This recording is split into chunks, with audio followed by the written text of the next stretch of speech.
नमस्कार, ये आकाशवाणी शिमला है। अब आप राकेश शर्मा से प्रादेशिक समाचार सुनिए। पहले आज के मुख्य समाचार। मुख्यमंत्री सुखविंदर सिंह सुक्खू ने समाज के समग्र विकास के लिए कमजोर व पिछड़े वर्ग सहित महिलाओं और बच्चों के समावेशी विकास पर दिया बल। तकनीकी शिक्षा मंत्री राजेश धर्माणी ने केंद्रीय शिक्षा मंत्री धर्मेंद्र प्रधान से नई दिल्ली में की भेंट। प्रदेश में भारतीय विज्ञान शिक्षा व अनुसंधान संस्थान स्थापित करने का किया आग्रह। विपक्ष के नेता जयराम ठाकुर ने राज्य सरकार को चुनावी गारंटियों पर घेरा। सरकार के 1 वर्ष के कार्यकाल को बताया निराशाजनक। और प्रदेश के ऊंचाई वाले क्षेत्रों में रुक रुक कर हिमपात जारी। बर्फबारी के कारण 4 राष्ट्रीय उच्च मार्गों सहित 473 सड़कें अवरुद्ध। अब समाचार विस्तार से। मुख्यमंत्री सुखविंदर सिंह सुक्खू ने समाज के समग्र विकास के लिए कमजोर व पिछड़े वर्ग के साथ साथ महिलाओं व बच्चों के समावेशी विकास पर बल दिया है। उन्होंने कहा कि राज्य सरकार इन वर्गों के विकास के लिए पहले दिन से ही काम कर रही है। मुख्यमंत्री ने कहा कि मातृ व शिशु स्वास्थ्य की दिशा में काम करते हुए राज्य सरकार ने शिक्षा विभाग में कार्यरत करीब 18,000 कुक कम हेल्पर को 180 दिन का मातृत्व अवकाश प्रदान करने का फैसला लिया है। उन्होंने कहा कि इनके लिए विभाग में इससे पहले ऐसा कोई प्रावधान नहीं था। मुख्यमंत्री ने कहा कि वर्तमान सरकार सत्ता संभालने के पहले दिन से ही कर्मचारियों व श्रमिकों को लाभ पहुंचाने के लिए प्रयासरत है और मंत्रिमंडल की पहली ही बैठक में पुरानी पेंशन बहाल करना सरकार का इसी कड़ी में एक ऐतिहासिक निर्णय रहा है। उन्होंने कहा कि राज्य सरकार ने कमजोर व वंचित वर्गों को लाभ पहुंचाने के लिए अनेक महत्वाकांक्षी योजनाएं आरंभ की हैं। तकनीकी शिक्षा मंत्री राजेश धर्माणी ने आज नई दिल्ली में केंद्रीय शिक्षा मंत्री धर्मेंद्र प्रधान से भेंट की। इस अवसर पर उन्होंने केंद्रीय मंत्री से हिमाचल प्रदेश में भारतीय विज्ञान शिक्षा व अनुसंधान संस्थान स्थापित करने का आग्रह किया। राजेश धर्माणी ने कहा कि भारतीय विज्ञान शिक्षा व अनुसंधान संस्थान स्थापित होने से न केवल प्रदेश बल्कि देश के वैज्ञानिक और प्रौद्योगिकी क्षेत्र को विस्तार मिल सकेगा। उन्होंने कहा कि प्रदेश सरकार इस संस्थान के लिए भूमि प्रदान करने सहित अन्य सुविधाएं उपलब्ध करवाने के लिए दृढ़ संकल्प हैं। उन्होंने कहा कि प्रदेश सरकार इस योजना को मूर्त रूप प्रदान करने के लिए केंद्र सरकार और सभी हितधारकों के साथ मिलकर काम करने के लिए उत्सुक है। राजेश धर्माणी ने कहा कि राज्य सरकार उद्योगों सहित अन्य संबद्ध क्षेत्रों की आवश्यकताओं को पूरा करने के दृष्टिगत वर्तमान में स्थापित तकनीकी व व्यावसायिक संस्थानों को स्तरोन्नत करने और नए संस्थान स्थापित करने पर विशेष ध्यान दे रही है।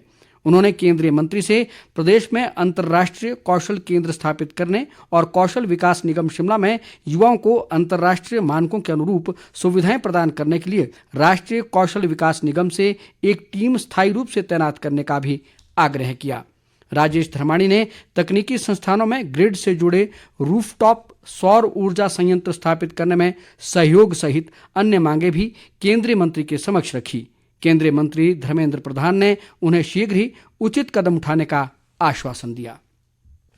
स्वास्थ्य मंत्री कर्नल धनीराम शांडिल ने आज शिमला में अनुसूचित जाति, अन्य पिछड़ा वर्ग, अल्पसंख्यक व विशेष रूप से सक्षम वर्गों के सशक्तिकरण विभाग की बैठक की अध्यक्षता की। उन्होंने कहा कि स्वर्ण जयंती आश्रय योजना के तहत अनुसूचित जाति, जनजाति और अन्य पिछड़ा वर्गों के पात्र परिवारों को गृह निर्माण के लिए 1.5 लाख रुपए प्रति परिवार प्रदान किए जा रहे हैं। शांडिल ने इस योजना के तहत प्राप्त आवेदनों के जल्द निपटारे के लिए एक समुचित प्रणाली विकसित करने के अधिकारियों को निर्देश दिए ताकि पात्र परिवारों को योजना का समयबद्ध सुनिश्चित लाभ मिल सके। उन्होंने कहा कि समाज के कमजोर व वंचित वर्गों के उत्थान और पुनर्वास के लिए बजट का समुचित प्रावधान किया गया है। बैठक में राज्य सरकार द्वारा संचालित विभिन्न दिव्यांगता योजनाओं की भी समीक्षा की गई। उद्योग मंत्री हर्षवर्धन चौहान ने कहा है कि प्रदेश के सभी विधानसभा क्षेत्रों में सरकार गांव के द्वार कार्यक्रम आयोजित कर लोगों की समस्याओं का त्वरित समाधान सुनिश्चित कर रही है। वे आज सिरमौर जिला में पच्छाद विधानसभा क्षेत्र के नारग में आयोजित सरकार गांव के द्वार कार्यक्रम की अध्यक्षता कर रहे थे। हर्षवर्धन चौहान ने कहा कि प्रदेश सरकार ने आपदा के बावजूद बीते 1 वर्ष के कार्यकाल के दौरान अनेक जन कल्याणकारी योजनाएं आरंभ की हैं। उन्होंने कहा कि सरकार का संकल्प हिमाचल को आत्मनिर्भर राज्य बनाने का है और सरकार इसी लक्ष्य को लेकर आगे बढ़ रही है। इस दौरान उद्योग मंत्री ने विभिन्न विभागों द्वारा लगाई गई प्रदर्शनियों का अवलोकन भी किया। विधानसभा अध्यक्ष कुलदीप सिंह पठानिया ने आज चंबा जिला की राजकीय वरिष्ठ माध्यमिक पाठशाला अवाह के वार्षिक समारोह में बतौर मुख्य अतिथि शिरकत की। इस दौरान कुलदीप पठानिया ने कहा कि अवाह क्षेत्र की पेयजल समस्या के स्थायी समाधान के लिए 76 लाख रुपए की राशि से उठाऊ पेयजल योजना स्वीकृत की गई है, जिसका निर्माण कार्य जल्द शुरू होगा। इस मौके पर विधानसभा अध्यक्ष ने मेधावी विद्यार्थियों को पुरस्कार देकर सम्मानित भी किया। पूर्व मुख्यमंत्री व विपक्ष के नेता जयराम ठाकुर ने राज्य सरकार के चुनावी घोषणा पत्र में कच्चे मकानों को पक्का बनाने के लिए उपदान देने के चुनावी वादे पर सवाल उठाया है। एक बयान में उन्होंने कहा कि प्रदेश के विकास में कांग्रेस सरकार बाधा बन रही है और कांग्रेस पार्टी व सरकार को एक बार पार्टी का चुनावी घोषणा पत्र पढ़ लेना चाहिए ताकि उन्हें प्रदेश के लोगों से किए वादों और गारंटियों का पता चल सके। जयराम ठाकुर ने सरकार के 1 वर्ष के कार्यकाल को विफल और निराशाजनक बताया। उन्होंने कांग्रेस के चुनावी घोषणा पत्र को झूठ का पुलिंदा करार देते हुए कहा कि भाजपा कांग्रेस सरकार को न तो झूठ से भागने देगी और न ही प्रदेशवासियों को भूलने देगी। आयुष, युवा सेवाएं व खेल मंत्री यादवेंद्र सिंह गोमा ने कहा है कि कांगड़ा जिला के जयसिंहपुर विधानसभा क्षेत्र में आधुनिक खेल सुविधाएं सृजित की जाएंगी। उन्होंने कहा कि चौगान मैदान में खिलाड़ियों की सुविधा के लिए भव्य इंडोर स्टेडियम का निर्माण किया जाएगा ताकि बच्चों को हर मौसम में बेहतर खेल सुविधाएं उपलब्ध हो सकें। यादवेंद्र गोमा ने कहा कि झूंगा देवी खड्ड के पास बने मैदान में सिंथेटिक ट्रैक स्थापित किया जाएगा और सलियाना में भी इंडोर स्टेडियम बनाया जाएगा। चौगान मैदान में आज एक कार्यक्रम में उन्होंने कहा कि क्षेत्र में विकास कार्यों के लिए धन की कमी आड़े नहीं आने दी जाएगी। प्रदेश के अधिक ऊंचाई वाले क्षेत्रों में आज भी रुक रुक कर हल्का हिमपात जारी है, जबकि अन्य क्षेत्रों में बादल छाए हुए हैं। शिमला जिला के प्रसिद्ध पर्यटन स्थल नारकंडा व कुफरी में दोपहर बाद हल्की बर्फबारी हुई, जिससे सड़कों पर फिसलन बढ़ गई है। प्रदेश में बर्फबारी के कारण 4 राष्ट्रीय उच्च मार्गों सहित 473 सड़कें अवरुद्ध हैं और 398 बिजली के ट्रांसफार्मर भी बंद है। बर्फबारी और वर्षा से प्रदेश कड़ाके की ठंड की चपेट में है और राज्य के 7 शहरों का न्यूनतम तापमान 0 से नीचे रिकॉर्ड किया गया। लाहौल स्पीति जिला के कुकुमसेरी में -8.6 जबकि समधो में -8.2 डिग्री सेल्सियस दर्ज किया गया। इसी तरह कल्पा में -5.4, नारकंडा में -3.4, कुफरी में -1.7 और भरमौर में -2.2 रिकॉर्ड किया गया। मौसम विज्ञान केंद्र शिमला के निदेशक सुरेंद्र पॉल ने बताया कि पश्चिमी विक्षोभ के कमजोर पड़ने से प्रदेश में आगामी 12 फरवरी तक मौसम के साफ बने रहने की संभावना है। शिमला के महली जुनगा रोड पर बीती रात करीब 1 बजे भूस्खलन की घटना सामने आई, जिसमें 2 लोगों की मौत हो गई जबकि 5 अन्य घायल हो गए। घटना की सूचना मिलते ही पुलिस, अग्निशमन, एसडीआरएफ और होमगार्ड की टीमें मौके पर पहुंची और लगभग 1 घंटे की कड़ी मुशक्कत के बाद मलबे में दबे दोनों शवों को निकाला गया।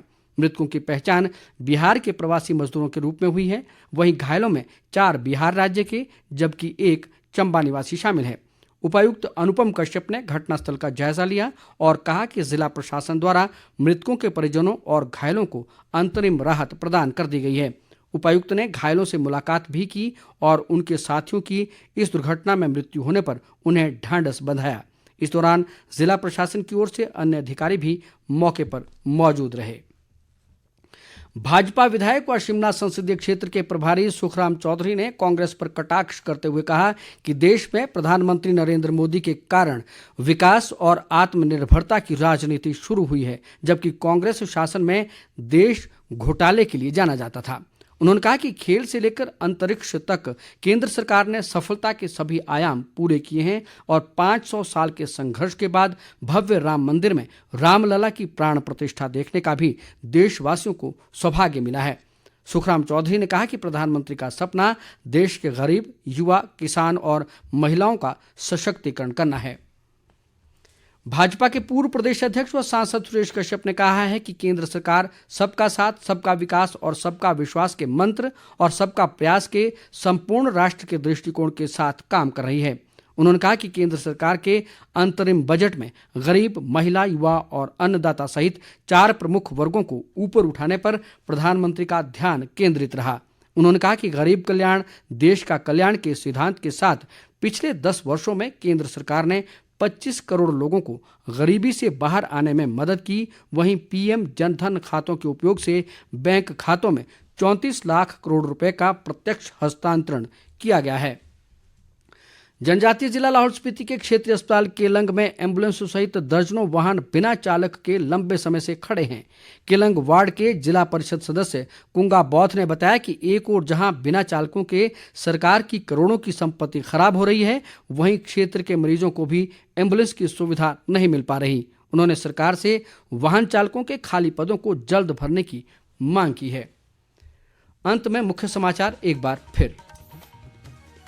मुख्यमंत्री सुखविंदर सिंह सुक्खू ने समाज के समग्र विकास के लिए कमजोर व पिछड़े वर्ग सहित महिलाओं और बच्चों के समावेशी विकास पर दिया बल। तकनीकी शिक्षा मंत्री राजेश धर्माणी ने केंद्रीय शिक्षा मंत्री धर्मेंद्र प्रधान से नई दिल्ली में की भेंट। प्रदेश में भारतीय विज्ञान शिक्षा व अनुसंधान संस्थान स्थापित करने का किया आग्रह। विपक्ष के नेता जयराम ठाकुर ने राज्य सरकार को चुनावी गारंटियों पर घेरा। सरकार के 1 वर्ष के कार्यकाल को बताया निराशाजनक। और प्रदेश के ऊंचाई वाले क्षेत्रों में रुक रुक कर हिमपात जारी। बर्फबारी के कारण 4 राष्ट्रीय उच्च मार्गों सहित 473 सड़कें अवरुद्ध। इसके साथ ही समाचार बुलेटिन समाप्त हुआ। नमस्कार।